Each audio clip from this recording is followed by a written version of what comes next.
Hello, and welcome to episode 517 of Prog Reviewing. Today I'm talking about Mainstream, Quiet Sun. Yeah, not the band. The band's called Quiet Sun, the album's Mainstream. But you can get it the wrong way around sometimes. You might think the band's called Mainstream and the album's called Quiet Sun, couldn't you? You'd think that, wouldn't you? Yeah. Don't worry, I go on. It was released back in 1975. Why should you listen to this? It's a side project by Mr. Phil Manzanera of Roxy Music. In fact, hold on, because I'm using lots of visual aids today, so I've got to be very careful. It was recorded whilst he was recording this, his debut album, Diamond Head. And many of the people on this appeared on this.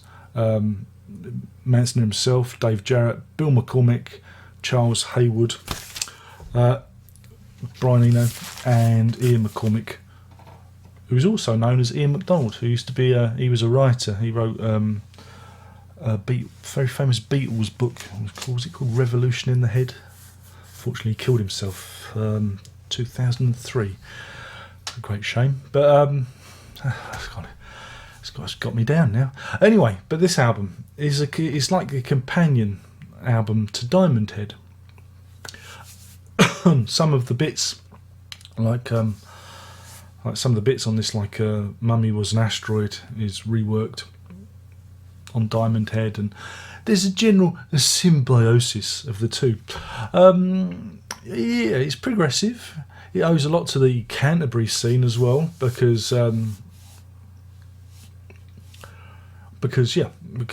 it's kind of got that jazzy Canterbury scene type vibe going on that you hear from things like Matching Mole. Again, Bill McCormick went to work with them, didn't he?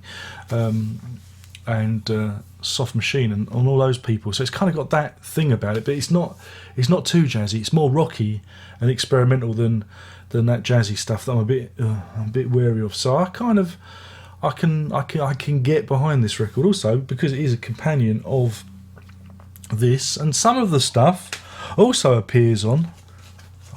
Oh, I'm good. This is what you pay your money for.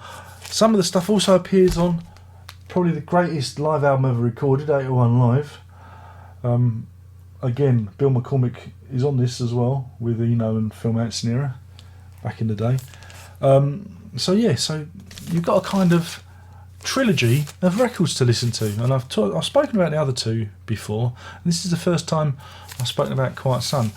So it's exclusively instrumental, apart from the track Wrong, which Charles Haywood sings on. He drums on this album.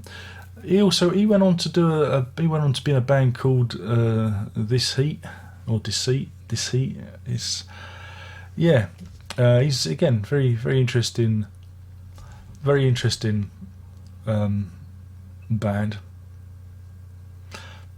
Yeah, very interesting. Yeah, I think I can get away with that. Very interesting. But we'll talk about them maybe another time. So it's very fast paced. Lots of ideas. If you're a guitarist, you'll love it. If you like Manzanera, the experimental guitarist, there's a lot to enjoy on this record. Again, it's like I say, it's very, very fast. And if you like some of the instrumental stuff you hear on Diamond Head and 801, if you've heard those first, then this isn't going to come as too much of a surprise. You're going to go, oh, I can see. And that's why I posit this idea. You should listen, right? You should listen to this first, yeah? This second, and this third, for it all to make sense. So that'd be an interesting triple bill for you, wouldn't it? But that's your homework for tonight. Go and listen to this first, then this, and then this, and see what you think. Because again, the material intersects each other, and it is changed and altered. Again, Wrong on this album, even though Charles Haywood's got the songwriting credit, the lyrics are completely changed by Eno. They start off, but he completely mangles them into his own design. And yeah, I mean, it's one of his albums. You know, heard a long time ago. Oh, you know, you get the vinyl and everything. You go, oh yeah, I remember this, because it was listened to it around the same time as when I got Diamond Head, because I got Diamond Head second hand back in the 90s, early 90s, and yeah, so if you like Matching Mole and that kind of left field proto jazz rock, you know, fusion. It's not really fusion, but you know, it's some guys locked in a studio playing jazz really fast. I think you're gonna enjoy it. Opening track is a standout, Sol Caliente. It's very much Manzanera's signature. He's used it. I think I don't know if he still uses it live, but he used it with 801, and he used it. Yeah, I think he's used it in his live performances. Mummy Was an Asteroid. That's I'm not going to say the full title because it's too long. That's a good one, and I really do like Wrong Wrong at the end, even though, you know, there's two different versions. I like both the lyrics. The lyrics are quite fun. Haywood's, or is it McCormick's? Because somewhere I read that McCormick may have helped with some of the lyrics, but Ian McCormick, though I think Charles Haywood's got the credit. I don't know. Maybe I should sit down and read the liner notes. Why would I want to do that? But yeah, I like the fact that the lyrics are kind of off the wall, and they've got that kind of British humour, you know, that self-deprecating. You know, it's about somebody looking for enlightenment, and you know, it's fun. It's just a funny song, and whereas Eno takes it into a completely different direction when he does it on 801 live. You know what Eno does. He completely enosifies it, doesn't he? Enosification, eh? There was a CD release of this back in the late 90s, I think, and then there was also a deluxe edition. I didn't get that. I don't know what's on that, but I imagine there's lots of extra tracks and a nice little booklet, because there was a deluxe edition of Diamond Head which I picked up, which follows that. So yeah, it is out there on CD. If you wish to purchase it, I shall put a link in the description and encourage you to do so. You can still get the vinyl. The vinyl's out there on eBay, in eBay land and elsewhere. It's not too expensive, so you know, if you want a little treat, and it's on the Island label, on the Help. You know, the Help label, the bargain bucket, you know, that Earthbound and Pictures at Exhibition was released on. It is on that imprint. So, yeah, do check it out.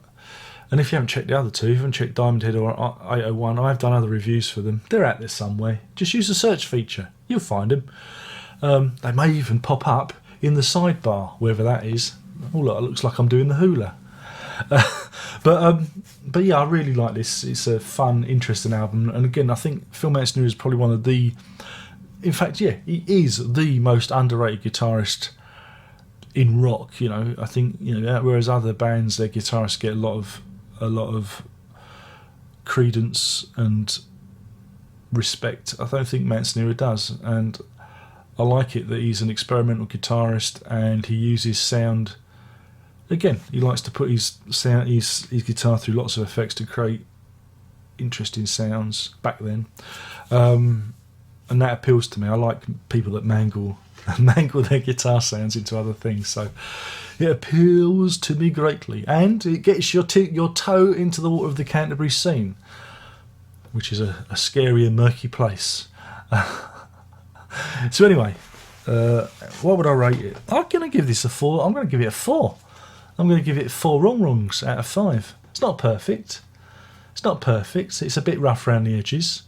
I like the fact that when it opens, you hear the tape going on. You hear the tape deck, you know, so you hear it from the very start. I like that. That's a good touch. So yeah, it gets four wrong wrongs out of 5. So right, yeah, I'm Darren Lock. I've been talking about Mainstream by Quiet Sun, not Quiet Sun by Mainstream, which is easy to do, isn't it? It's very easy to do, because look, there's a big sun on the front. So you think that's the title? Look, I admit it, I've been getting it the wrong way around for years.